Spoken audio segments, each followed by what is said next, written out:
तूर्त असं वाटतंय की मराठा समाजाचा विजय झाला असं वाटतंय, परंतु मला काही तसं काही पूर्णपणे काही वाटत नाही.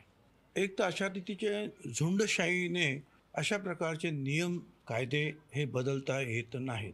आम्ही सुद्धा शपथ घेताना आम्ही काम करू without any fear and favour. कुणाला न घाबरता आम्ही निर्णय घेऊ, कुणाला फेवर करणार नाही, अशी शपथ आम्ही सगळे मंत्रिमंडळाने घेतलेली आहे. आता ही जी आहे ही एक सूचना आहे, नोटीस आहे, याचं रूपांतर नंतर होणार आहे. 16 फेब्रुवारीपर्यंत जे आहे त्याच्यावर हरकती मागवण्यात आलेल्या आहेत. महाराष्ट्रातील ओबीसी समाजाच्या आणि इतर समाजाचे जे वकील असतील, सुशिक्षित असतील, त्यांनी या सगळ्याचा अभ्यास करून या अशा प्रकारच्या हरकती ह्या ताबडतोब पाठवण्यासाठी प्रयत्न करावेत. लाखोच्या संख्येने हरकती सरकारकडे पाठवून द्यावं. ओबीसी समाजाच्या सर्व कार्यकर्त्यांनी सुद्धा या हरकती अशा प्रमाणे पाठवाव्यात की जेणेकरून सरकारला सुद्धा लक्षात येईल की याची एक दुसरीसुद्धा बाजू आहे आणि दुसरंसुद्धा काही लोकांचं मत आहे.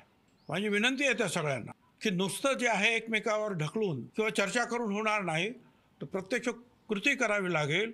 तुम्हाला याच्यावर हरकती घ्याव्या लागतील आणि आम्ही त्या हरकती आमच्या समता परिषदेच्या याच्यामध्ये तर त्याबद्दल आम्ही निश्चितपणे विचार करून योग्य प्रकारेच्या पुढची आम्ही कारवाई करू. एक आहे माझं स्वतःचं मत असं आहे की हे सगळे सोयरे जे आहे हे कायद्याच्या कसोटीवर अजिबात टिकणार नाही असं माझं मत आहे. यामध्ये मराठा समाजाला सुद्धा मला त्यांच्या निदर्शनास आणून द्यायचं आहे. हे ठीक आहे की तुम्ही ओबीसीच्या 17, 18, 19% जे काय आरक्षण शिल्लक राहिलं आहे त्याच्यामध्ये येण्याचा आनंद तुम्हाला मिळतोय, तुम्ही जिंकलात असं तुम्हाला वाटतं आहे. पण तुम्ही दुसरी एक बाजू लक्षात घ्या, या 17% आता जवळजवळ 80-85% लोक येतील. म्हणजे शेड्यूल कास्ट, शेड्यूल ट्राईब तर वेगळे आहेत, पण हे 54% आणि तुम्ही 20% जरी म्हटला तरी ते 75%. हे सगळे जे आहे एकाच ठिकाणी येते. EWS खाली तुम्हाला आतापर्यंत जे केवळ 10% आरक्षण तुम्हाला मिळत होतं की ज्याच्यामध्ये 85% आरक्षण, त्या 10%मधलं 85% आरक्षण मराठा समाजाला मिळत होतं, ते आता यापुढे मिळणार नाही. ओपनमध्ये जे उरलेले 40% होतं त्याच्यामध्ये तुम्हाला परत आरक्षण मिळत होतं, ते सुद्धा तुम्हाला आता मिळणार नाही.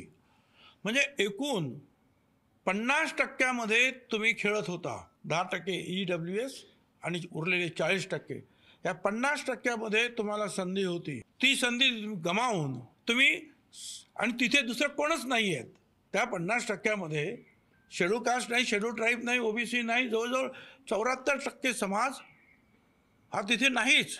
त्या 50%मध्ये फक्त मोठा मराठा समाज, 2-3% असलेला ब्राह्मण समाज आणि लहान लहान समाज, एखादा जैन वगैरे असे काय असेल तर, ह्या सगळ्यांवर आता पाणी सोडावं लागेल. आणि 17% असलेलं जे शिल्लक आहे त्या 374 जातींबरोबर जे आहे तुम्हाला झगडावं लागेल. त्यामुळे ठीक आहे, ओबीसीचं आरक्षण त्याला धक्का लागणार नाही असं म्हणत बॅकडोर एंट्रीनं जे आहे तुम्ही प्रयत्न करतात, येतात, पण त्याच्यामुळे तुम्ही 50%मध्ये जे तुमची संधी होती ती तुम्ही गमावून बसता.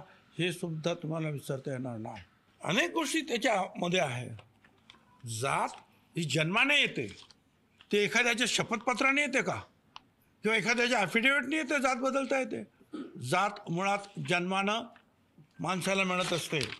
म्हणून जर असेल तर कोणी म्हणत असेल की आम्ही 100 रुपयाचं पत्र देऊ किंवा असंच पत्र देऊ आणि आमची जात झाली, अजिबात हे होणार नाही.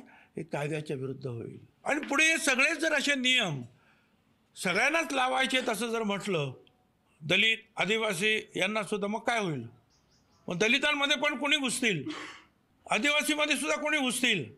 कारण तूर्त जो मी घाईघाईने जे वाचलं त्याच्यामध्ये जे आहे त्याच्यामध्ये हे schedule caste, schedule tribe, OBC ह्या सगळ्यांना ते लागू आहे.